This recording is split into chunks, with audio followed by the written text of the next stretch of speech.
Convoy, welcome. Sorry for these technical problems. So I want to tell you my name. I'm Ragno Latuga. I coordinate the Alchemy School in Damanhur. And this evening we will do a lesson, a part of experience connected to the magical gesture. And this why? Because rituality and alchemy needs to be expressed in practically through gestures, through tools, the right tools. And so a good alchemist, like a good singer uses a microphone to and boxes to amplify their voice. In this way, who is doing rituality in their experience, they use tools to amplify their gestures because these tools and gestures amplify and describe and write not only in our world, but in different dimensions and worlds. So you know that the gesture, you understand that the gesture is a very interesting aspect, but mostly it need to be thought. It need to be thought like the word, like everything that of needs to be fruit of our presence, being present here and now. And this is a fundamental aspect. This is a little bit the topic we will talk about this evening. Naturally, if you have questions, you can write them and we will read them step by step and then we answer to them.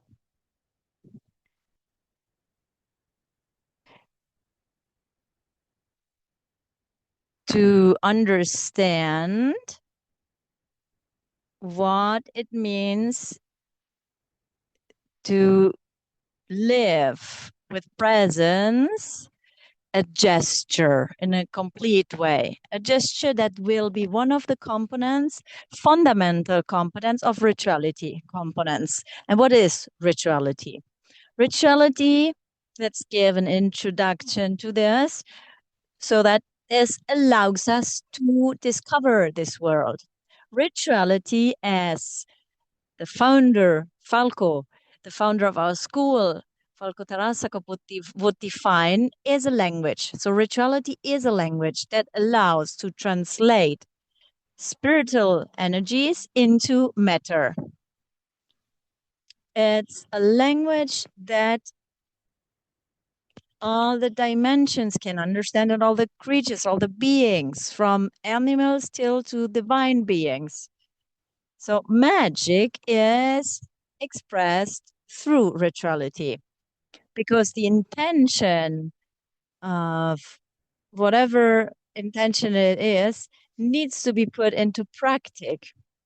Unless in this moment of our evolution experience, we are in a material world, we need to create a practical rituality.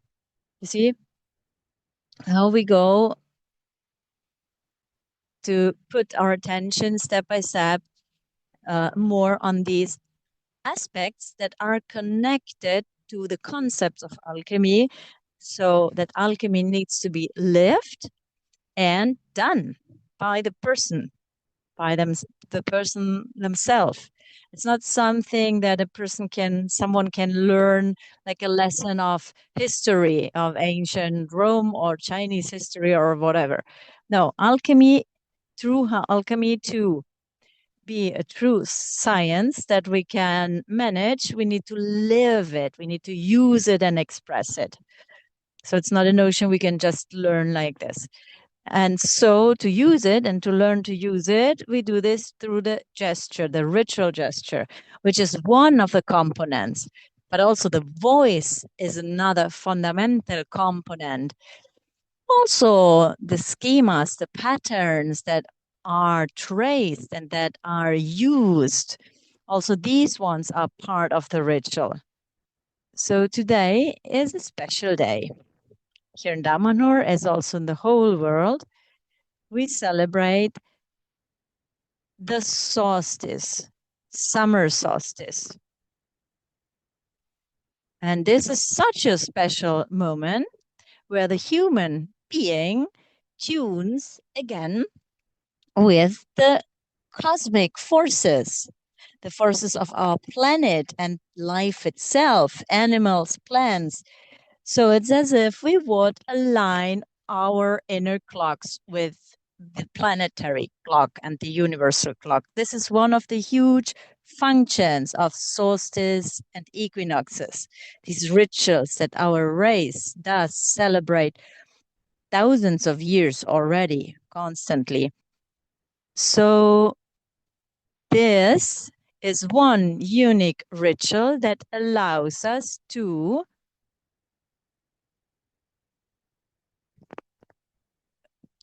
communicate as human beings with the rest of the world around us. So we sometimes we lose this synchronicity and this communication of the human being and the world around us, and the spiritual energies. All this has a remedy. There is a remedy for it. This is to do these experiences, common experiences, like, for example, at the solstice moment, where in different places of the world, the possibility opens of connection of the human being with the divinity, the divine forces, and the world of the spirits of nature, thanks of this ritual language. So the preparation of a magical circuit. What is it that a ritual circuit is for? A ritual circuit is to divide a territory. So to divide the inside from the outside. So that in that specific place,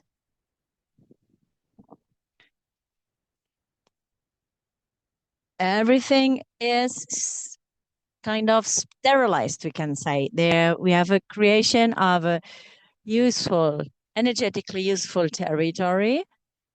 So to get in contact with our divine parts, from our human part with our divine parts. So to come back to the union of these parts, which we forget in our everyday life, but that doesn't mean it doesn't exist.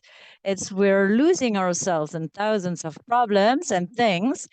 And so it's important to bring our center back where the real center is. So into our source, which is our divine spark, which is a fractal of the spiritual and the divine world we are part of.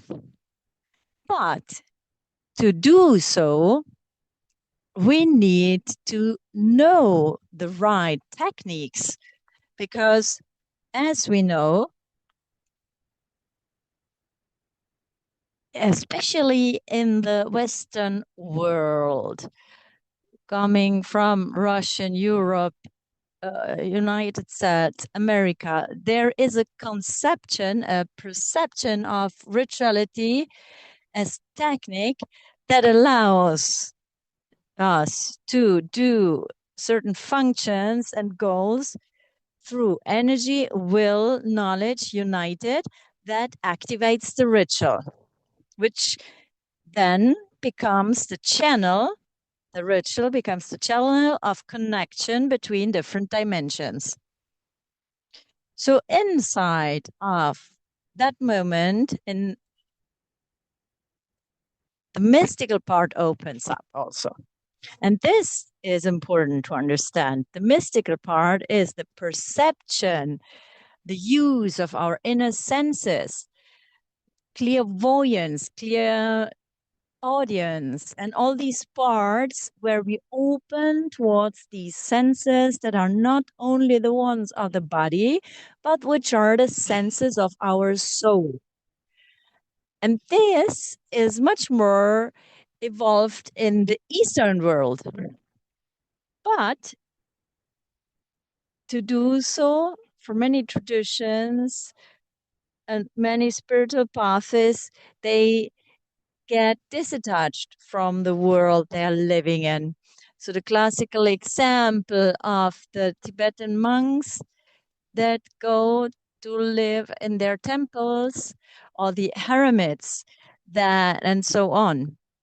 Now we as Western people, let's say, we use the technical part first to make work the things, and then when the things are working, we learn to open up like uh, like a small flower that starts to open up, right? So the ritual is the practical and technical part that allows us to open these mystical parts to us. And so if you should have a get an idea of how the solstice works, so there is a preparation before, then the right ritual pattern is created, which is charged, which it's a program, the circles, squares, double triangles, all forms that united in a pattern used with awareness and a figure that is created with awareness and charged with what? With vital energies. So vital energy is energies. Many of you know what this means. It's the measure of spiritual energy, let's say, vital energy. One vital unit in the esotericism is described as 66 years of life lived with full awareness. So it's not a normal person, it's an enlightened one, a person that came to such a high level of awareness and enlightenment and evolution that in 66 years of life creates one vital unit. For what was done today, the solstice, we need thousands, sometimes also millions of vital units, because you need to create an opening between the dimensions, a connection of the world of the beyond, the presence of the ancestors, the spirits of nature, the plant world, the human being, and the higher divine forces. And not only because the solstice is also the moment when what is called the parspermia is happening, this important spiritual moment for the plants, which is as if they would send a signal out into the universe through the synchronic lines to say how the vibration, the moment of our planet is, the vibration in this moment of our planet. And then the same moment, they receive information from all the inhabited worlds.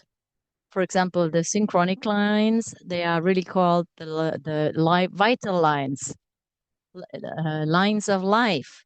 And all this happens thanks to these ritual magical aspects. So once we have the pattern, the figure, the schema, obviously we need to use then the magical gesture to activate the connection with containers of knowledge. And the magical gesture, if we banalize it a little bit just to understand it better, it's as if we would compose a telephone number on a phone to call someone. Now, if I compose the right number of 8, 9, 10 letters, I can call that exact person, right? If one of these numbers is wrong, what happens? Well, we call someone else, right? You understand that in the same way, the gestures are this telephone number that is needed to call that determinate frequency, to send that message, to say, we are here, we are ready, we are aware. Let's create this connection. And how does this happen? Who today lived the ritual, the solstice ritual, knows that there is, for example, a sequence of bows towards the sun, which are the pose gestures, thousands of years already, that each time they are done, they allow to open that energy channel. Understand? They're recognized, they're perceived because they're deposed. It's as if it's a music, a known music. And when you play that music on the other hand side, they perceive it. And there is an answer. So the gesture in this case is a gesture done with awareness, a gesture that is deposed, done with awareness, done with understanding, and so on. So what did we say? Not only the gesture, we also use figures, the schemas, alchemistic elements. And what is the master of all the elements? It's the fire.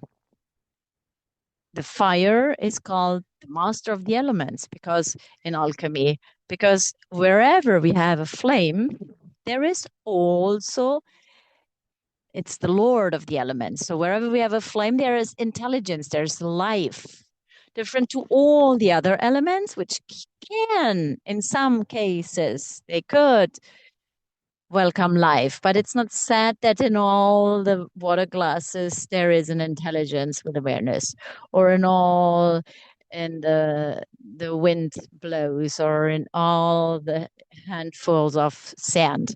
Meanwhile, in each flame, life is present. So it's the Lord of the elements. It's as if you would see a human being. Obviously, this intelligence is different to ours. That life is different than ours, but doesn't mean more or less important. The fire actually is one of our main alliance on this planet, which did allow us to do many different things. For example, the first one is to be this energetic portal that connects the material part, the material world, to the spiritual world. So the fire is an element that goes upwards. Each flame, each fire tongue can be read as timelines that are used in the biggest religions, in all the religions of the world, all the spiritual paths and all the rituals. There is a fire, a central fire, a fire that has that finality to open the doors between our material dimension and other step by step more spiritual dimensions. So to light a fire, lighting a fire, this activates also this part, this connection between us humans and all the rest.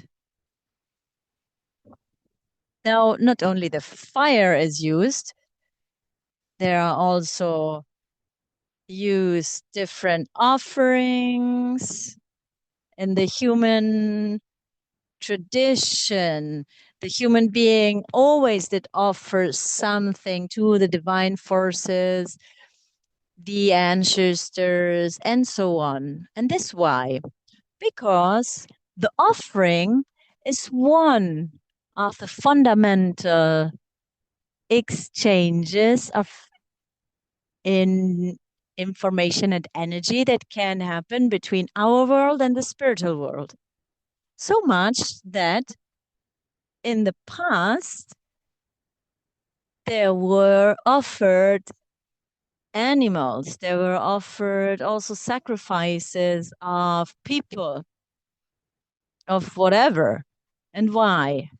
Because these people or these animals have been the bridges between the spiritual and the physical world. So when they were sacrificed, so the animal, for example, the soul would access to the spiritual world. And if there was someone that would listen, then it was a vehicle that would allow to send messages in that moment. And these are offerings of blood, let's say, which are between the first methods that are still quite quite rough, let's say, but functional. Let's let's understand what we mean. You can see it as something that is really of the Middle Ages or what, sacrificing animals, but life, blood is life, is vital energy, and so on. So then, step by step, certain forces and energies would listen more because they were nourished of this energy. Then, done in the not correct way, so when they would offer human sacrifices and so on, and this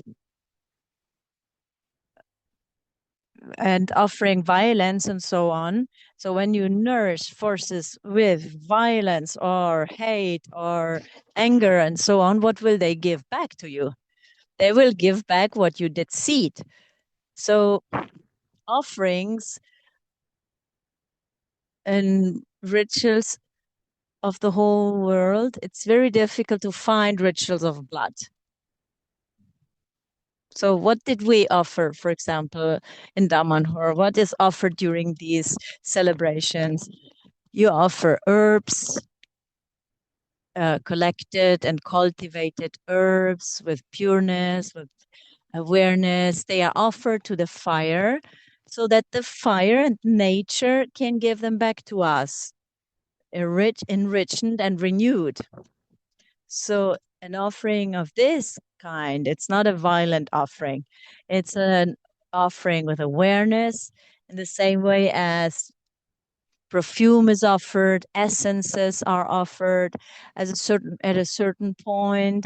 Also, ancient poetry is offered, ancient prayers, they are read.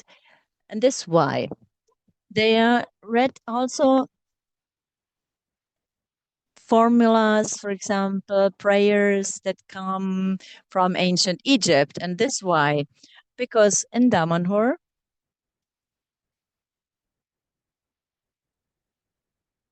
because they have a such a wide density of thousands of years. So to offer a prayer of this kind is something that connects you to a depth, a time depth.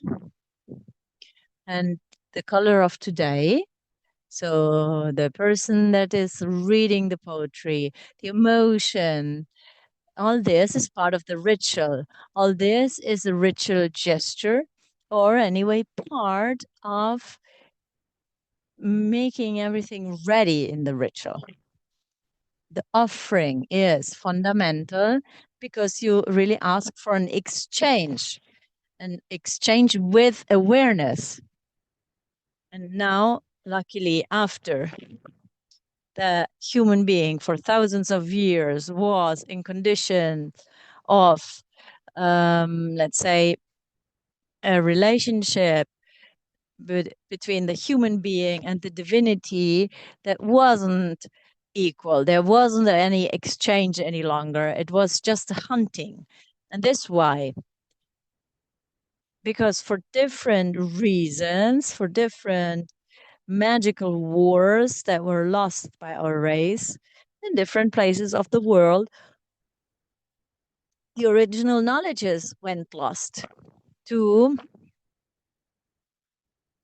technically it's called having control, but in our language it can be bad interpreted. What does it mean to be in control of the divinity? It means to hold a connection between us and these forces, a good connection that works well, so that there's an exchange.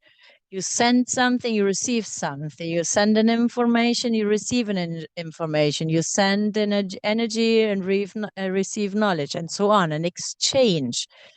So in the last centuries, unfortunately, the priests didn't know any longer to do their work, let's say, because that had lost the basic knowledges.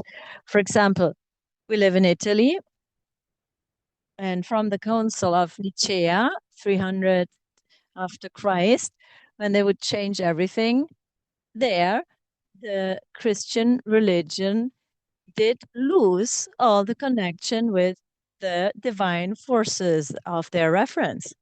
And so this did create everything that happened after.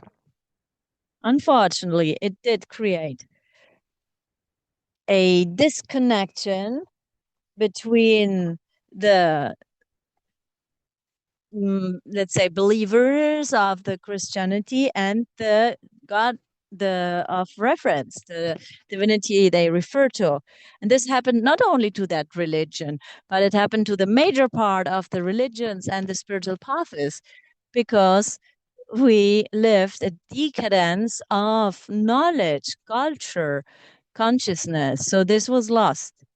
Huge, fundamental, magical operations with rituals done in that purpose did recreate a spiritual order, which means a connection, a better connection, a functional connection between the human being, wherever the human being is on the planet, with whatever spiritual idea they have and religion they have, and so on. So, with their reference forces, their divine forces, the divine forces that cult or religion refers to. So, all this was stabilized again.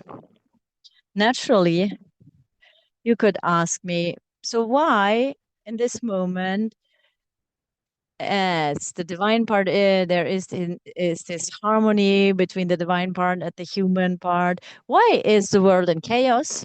That's a good question, because unfortunately, if for thousands of years you send a train in all speed in one direction, and you fill him up with carbon and fuel, at a certain point you can switch off the engine, but the inertial force that you have created and managed in the centuries before, in the thousands of years before, brings this train to go on in that direction, and it needs time before that train can stop and then changing direction. Because imagine like an airplane that flies. It's not that at a certain point it stops and that one stops and turns around in the other direction. No, it needs to slow down, need to calibrate and change direction. Everything. Also in the spiritual world, it's like this. Because the choices and the power our race did imposed in thousands of choices and thousands of years gave a push, a very big push to the direction of humanity. Now this push is still there, but it's now moved into the right direction to have that exchange again. So as we said before, these rituals, equinox and solstice rituals, are so fundamental. That for because they put us again on in tune, the same frequency, the human being, with all the other forces of the creation. So we're not separated. We're part of everything. We're a part of it. And this part is not detached. It's a little bit as if the human being, if you look at a hand, it's not detached of the rest of the body. But unfortunately, for ignorance and whatever you want to say, as race in this historical period, this humanity identifies more than separate being than a part of everything. But that's wrong because in nature, this separation doesn't exist. Duality and is the thing, is an aspect that during the rituals is reconjuncted because the ritual allows you to compact yourself again with all your parts to recreate the initial order again. Therefore, now we were talking about the huge rituals that are done um, in different moments of the year and which have not an individual direction, but a worldwide direction of groups that are doing them in the name of humanity. Okay, so these are the huge rituals. These are fundamental rituals. But because we are in an experience that is so special,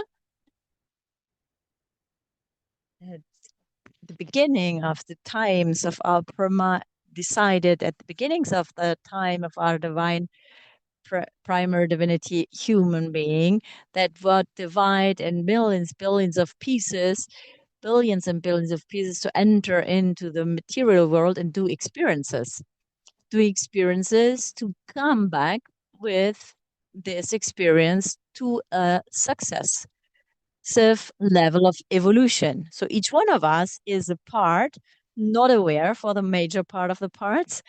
Sorry, the game of words of this primer divinity. And why now are we talking about rituals? Because the rituals, also in an individual case, are used to put our parts into order inside of us and to find then the right place inside of the world in this huge puzzle. We can also imagine each one as a piece of the puzzle. And in the major part, it's not the major part, people are not in the right place. They are overlaying others, overlapping, or in the wrong place, and so on. So when we start with an awareness of this, and you can see that in the major part of the people in the world, then luckily the alchemy and rituality can help us. They have been created that for to bring order and awareness into the human being again. And here, the concept of personal rituals is born again, which are so many different ones. But who is caring more about alchemy? The ones that are more connected to alchemy, what are they? It's first of all to create a spiritual and energetic order inside each one of us. Because the moment that you create an order inside of you, of your elements that are you're composed of, your male and female energies, what does this bring to you? Automatically, it will be reflected outside of us. And what does that mean? That means that if we learn to get to know and manage and refine our energies, male and feminine energies inside of us, then the relations we have with the male and feminine inside and outside of us will be more aware, more conscious, more harmonic. And that is important in the relations because what we see outside is a reflection, a mirror of what we have inside. And the major part of the cases, it's not that we talk and have an idea, an opinion on the people that we know that is real based on the person. In the major parts of the part of the cases, the people they have an idea that is based on their idea. So the other person is just a mirror for them. So they are diapasons that are making vibrate chords inside of you in the good and in the bad way. And I did explain this some days ago to a group here in Damanhur in Presence. I did a course and I would explain them. You have different relations with people, right? There are some people that, for sometimes also not heavy reasons, for unrelevant reasons, make us come out crazy. Each one have ideas of people that they don't support, they don't like, they don't really, they are nasty for them. Let's start with this example and ask ourselves, these people, are they in the nasty in the same way they are nasty to us with all the other people, or just with us, or with few people only? So sometimes we discover that there are certain people that the major part of the other people, they don't move them, their character, their way of being, pleasure, unpleasurable, whatever, but it doesn't really bring them to exasperation or anger or whatever. Meanwhile, us, some people, they have this effect on us. So here we need to ask ourselves, why? Why does this happen? It's not so much the person that is so bad, nasty, because we have seen that others don't recognize this, or they recognize it, but they are not so, they don't have problems with it. Meanwhile, for us, it brings us from 0 to 100. So maybe it brings us out 90%, to others only 10%. So this is the reason, and this could happen in the positive as also in the negative way. That's not important.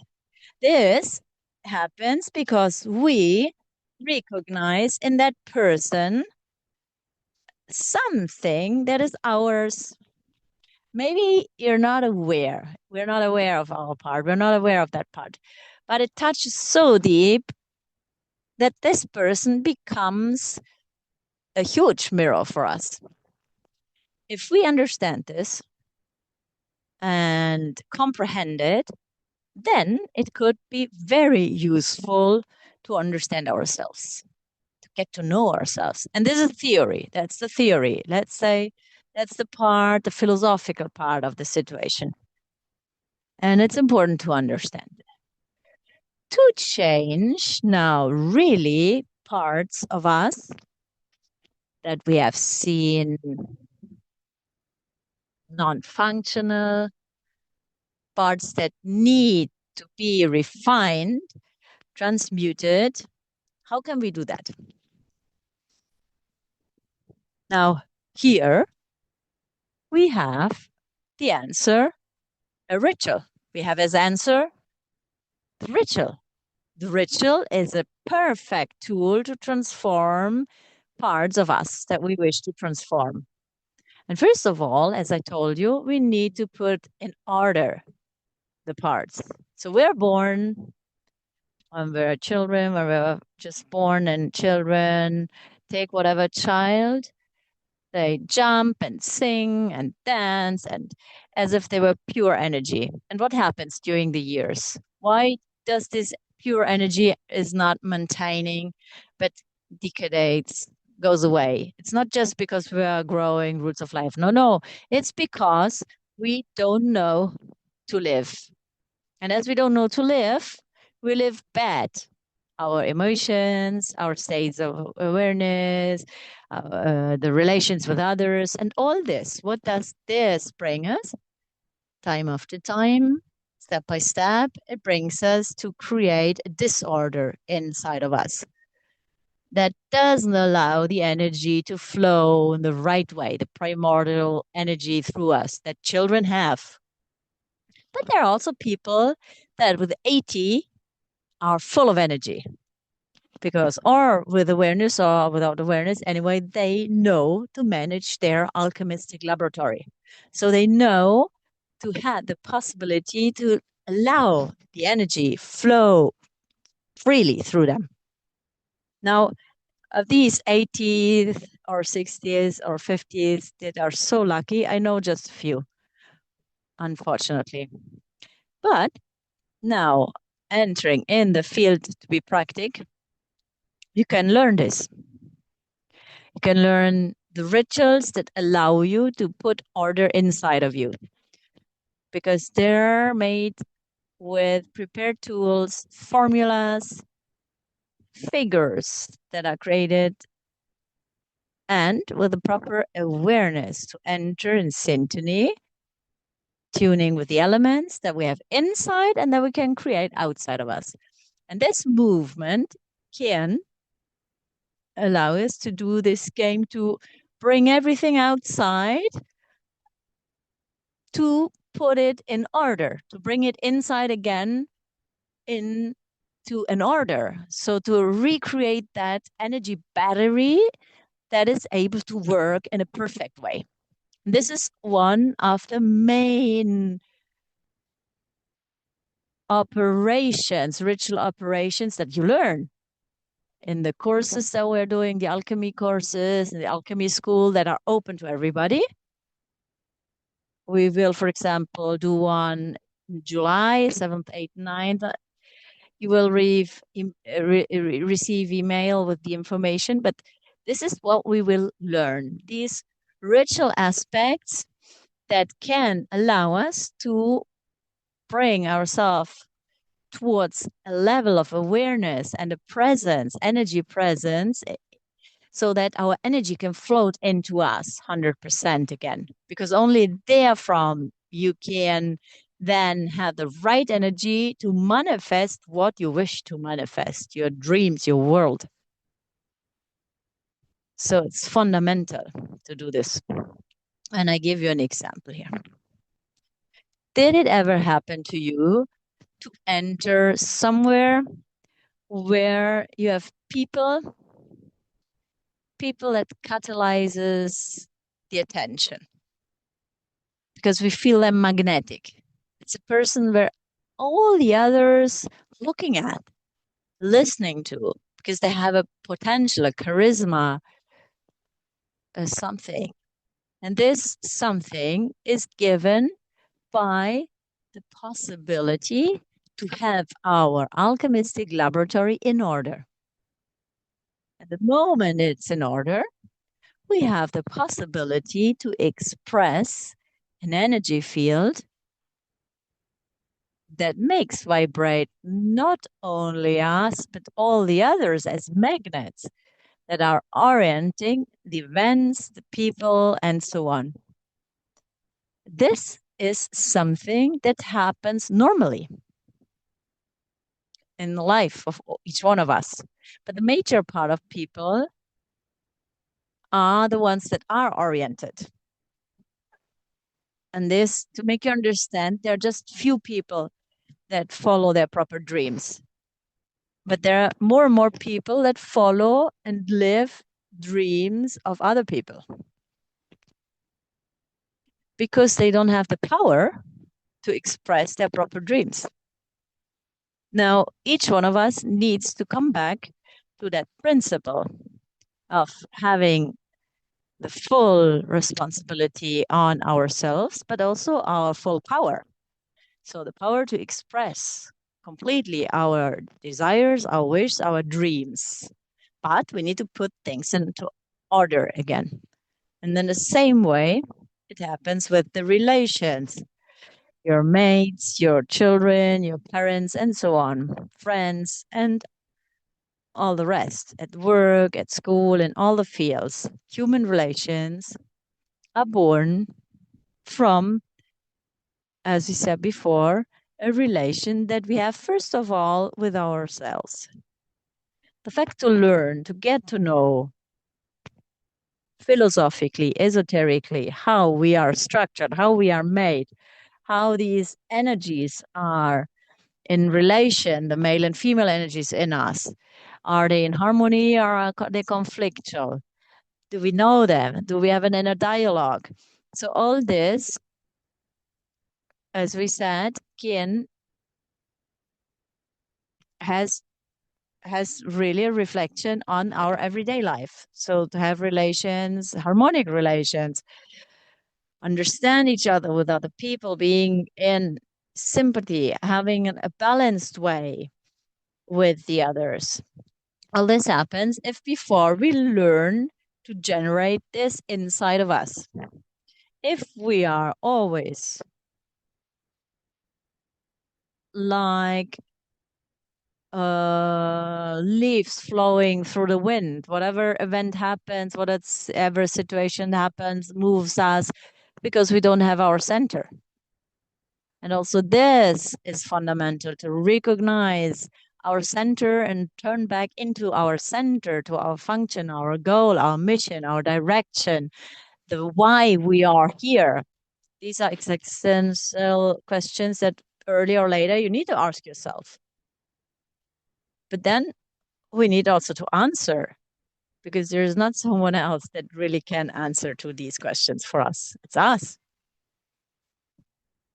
And when we start this spiritual dialogue of evolution inside of us, so then if we want to do this, then because we are always in movement, we're always in expansion, we need to, so we need to create tools, the right tools to walk.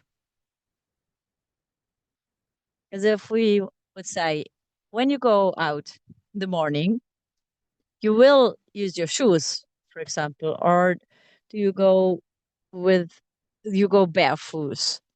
The major part moves with a good pair of shoes because they know that protects your feet and allows you to go fast and allows you to do whatever you want. If we do this for our physical part, I can assure you that the major part does this not in the expression of the most important part, the spiritual part of our life, which then plasmates matter, plasmates who we are. So our dreams first are born in the spiritual world and the imagination in the world beyond. Then they enter matter, we plasmate them, and we make them come true from our point of view. All this, now we need to learn to understand that we can create the right tools that allow us to walk, if not to run or to fly, also on a spiritual level. Because otherwise, we always are with our attention on the small things and not on our spiritual value, on our function, on our goal, our direction. All this to say, personal rituals are that for. They are to put in order to bring knowledge, refine the parts inside of us, but then also guiding ourselves, guiding us in a direction that we, with awareness, will learn to choose. And going on always with the ritual language, we can create, generate, manifest the world that we wish, that we want, that we feel we want to live. And these are not promises and things. This is the normality of our race. Just that unfortunately they don't tell us. When we go to school, we live, they explain the importance of all the kings of Rome and the story of the French Revolution and the mathematics. It's important, okay, but the science of yourself, the signs of the human being. Who is the human being? Who are we? How do we live our emotions, our states of awareness? How to plasmate them? How to move our energy bodies, our subtle bodies? How to create through intuition? All this, they don't teach us. Only few come close to that. And this is the esoteric part. But the esoteric part is the meaning is for few. This is not because someone is beautiful or ugly, because just few really have the push and are ready to listen to certain things. And once they listen to them, the next step is to walk, to act them. Because the fundamental thing is not the word, it's not only the word, but then to act out this. There was a beautiful poetry of Butler that said that the action might be, that the word might be the sister of the action, so that what we say has to be done, manifested. So, my good luck for you is that listening, hearing these words, hearing these things, something vibrates in each one of you, and you feel the wish to experiment this, experiment yourself, starting a path, something of, even if it's just a course of some days that gives us another vision of our life for an instant to reach and add more complexity to our and diversity to our everyday uh, life, tools that have a value. And it's this because alchemy is made of tools, like a Swiss knife. When you learn to use it, then we open and use all the tools from the knife to the scissors, to all these different tools that the knife has, let's say. So this is what we need to learn and to have. Having not on a physical level, but on level of knowledge, having tools at the moment of need, in the moment of need, when we need to express certain things, we have them and we can use them and express these things. So we start with the more basic part, the ritual language, which is this. Now, I did talk a lot, but now I want to do, I want to give you a simple exercise. Because as I told you always, alchemy is practically in all my webs and my meetings, there's always a practical part. So very simply now, who want to try this and experiment? We will create a circle, energy, magical circle around us, and we will charge it with energy. And why? This is because the circle is the first magical figure that is used. And it has really very special functions and very important and fundamental functions for all the ritual paths. So first of all, it divides inside from outside. What is inside of the circle from what is outside of the circle. That means if I need to generate a state of mind, a state of my soul, of consciousness, or kind of emotion, or also just charge myself with energy. If I'm inside of a protected space, it's much easier than to do this in the middle of a square full of people and different mixed energies. Okay. I could do this also in a square full of people if I learn to generate a quite powerful bubble of energy. And we can come to that. It's a beautiful experience also. So we said the circle divides what is inside of the circle from what is outside of it.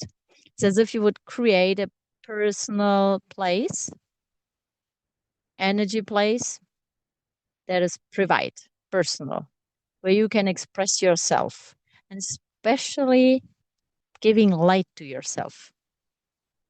And how will we do that? So, first of all,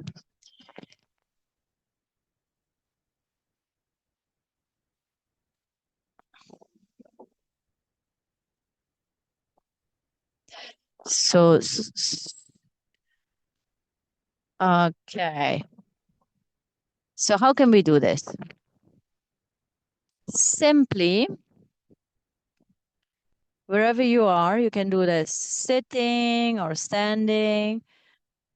You will use yourself because we will learn to create tools. I gave you an example, tools that amplify our gestures, our potential.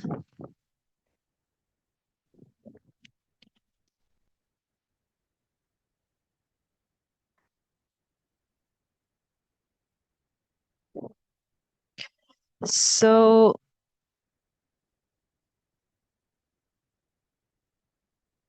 it's as if it's a human being.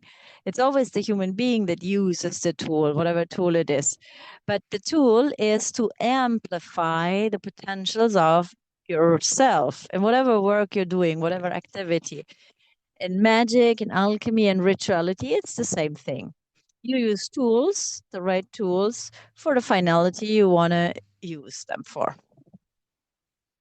So now we will start to experiment. This means to do this really, because if you put your proper attention, your proper energy, it happens. So, as we said before, we're sitting or standing, and we start to imagine to trace a circle with our finger all around of us, all around us. So we turn around ourselves 360 degrees and we imagine to trace that circle as if our finger would go through the sand, leaving a trace. And then we do this once again, a second time. Using our breath, we will charge this circle with our energy, our presence. So we start to charge the circle we traced. We charge it with our energy. And once we did this, we pass once again, a third time, to stabilize the energy all around us, in the circle that we're generating energetically. Very well. Now, after that, you've traced, charged, and stabilized this circle. It's as if you would have created a figure that is not only bidimensional. Because when you talk about rituality, alchemy, and so on, you talk about different dimensions. So you have a bubble around you, an energy bubble.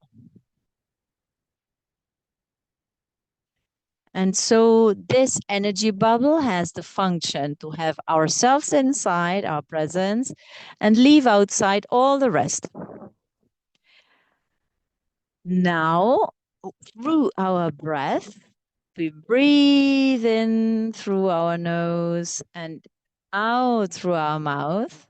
So when we wish, when we feel like this, we can also close our eyes and start to ask ourselves, where is my center? The center of myself right now. So while I ask you this question, I'm breathing. So breathe in through your nose and out through your mouth. The element air is an element that brings, it's a messenger, tramit, a tool, a vehicle that allows us to make the vital energy float inside of this circle. It's as if it's a balloon that we blow up breath after breath. So we make our center stronger, breath by breath, more brighter. And we can also choose. We can also choose this. If we didn't find a point, we choose that point and we nourish it. We start to put our attention there because our attention is our alchemistic fire. And breath after breath, we nourish this sphere, this place where we are in the center of. And step by step, our color becomes more shining, brighter and more beautiful, more expressive and powerful, thanks to our attention and to our breath.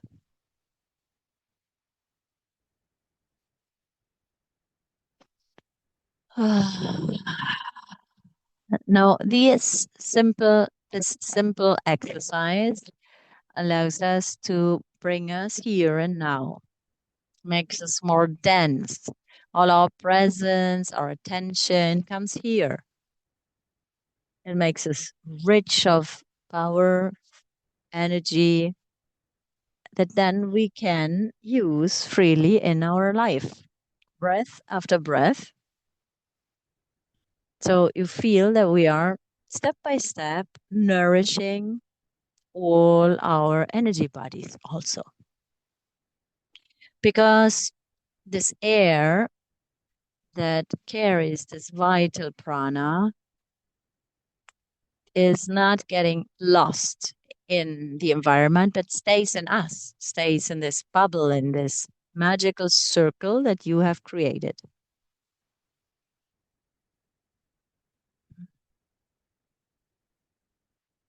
Now you can stop to breathe in this profound, slow way and start to breathe normal again, but still be aware of what you feel. So put your awareness towards your feelings, what you feel inside of you, around you. Feel this energy that vibrates. Listen to it, feel it.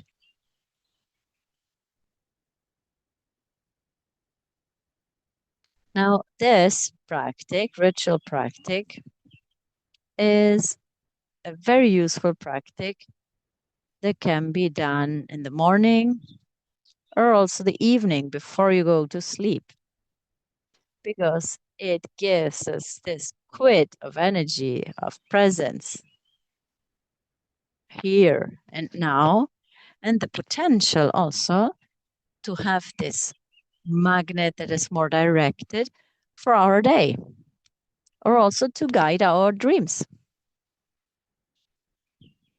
Now that you have created this energy bubble, we will not waste it.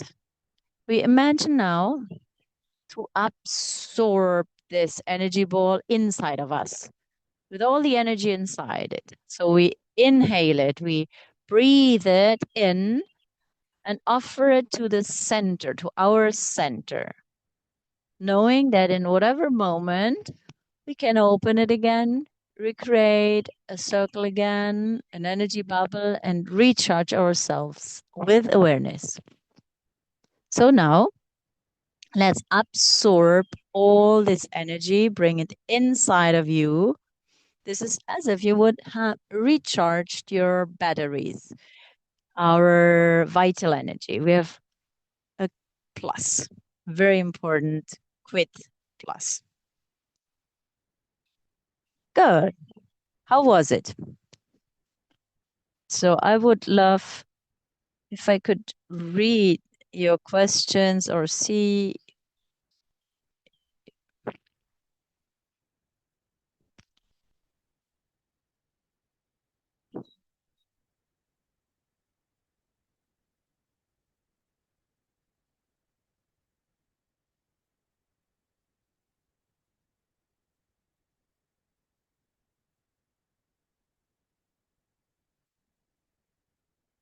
So I give you a summary of these aspects of rituality because this is something fundamental. It's a language that allows us to express our power, our potential. It gives us these tools to live a life and be able to live it on a higher level. And this is the important thing. It's not just theory, as I told you.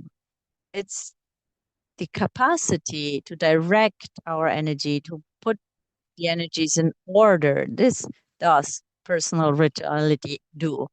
So my good luck for you is to allow each one of you to be interested to do steps and to be able to comprehend step by step more the potential the rituality is, the magical gesture, alchemy, and all the characteristics that each one of us can evolve.